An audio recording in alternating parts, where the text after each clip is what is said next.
This is Diary of a Ghost Hunter, Part 6. My first funeral. I was about age 15 when I attended my first funeral. The man who passed was someone I didn't know very well, but was loved by the people in my parents' church. Reluctant to go, but having no say in the matter, I was dragged along. Everyone dressed in dark colors, and the church was filled with whispers as we entered it. I didn't know what to expect, but even less expected to see what I saw when I passed through the double doors, an open casket. I stood there and watched as people walked up to the body, bowed their heads, and went to find a seat among the others. I didn't know where my parents went. The room around me seemed to fade away as I looked at the body. A feeling that I didn't understand came over me, something I had never felt before: death, emptiness. I stared at his body, eager to feel the same thing I felt for living people, or even spirits that I saw, the feeling of life, the feeling of the spirit still around. But looking at this body felt no different than looking at stone in the dirt. There was no soul. The feeling was hard to grasp onto, and I stood motionless for an unknown amount of time. I think my mother came to me at one point asking me to sit down, but her words didn't register. All my life I could feel the presence of the living or the passed on.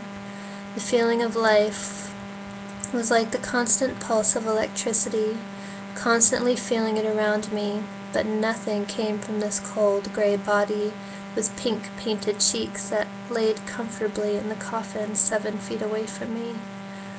The perfectly brushed hair and neatly dressed body was nothing more than a doll, lifeless. My head began to spin, and I wanted someone to scream to. I didn't understand. "He's gone," I said, to no one in particular. "He's gone," I whispered again. "I know, sweetheart. Are you okay?" A woman's voice came from behind me, but she wasn't understanding what I was saying. I know he was dead, but he was gone. His spirit was gone. It was just an empty vessel sitting pretty in a church. Why were we even here? This is not him. He's gone. The feeling was overwhelming to see this body, but feel nothing radiate from it. I had to sit down. I sat in the back of the church where no one else could see me and watched as a congress mourned over the body. The smell of dusty Bibles and old women's perfume filled my senses. I sat back, arms crossed, and unable to take my eyes off the flower-surrounded coffin. As the ceremony began and the church became silent, people went up one by one to talk to their fond memories they had. When this began, a man walked up and stood next to me, listening. I peered up at him, curious why he too was at the back of the church, only to see the man who lay in the coffin. He looked down at me and smiled. "There you are," I whispered back. He stood in the back of the church for several minutes, smiling and listening to the thoughts and prayers of his friends and family, then faded away.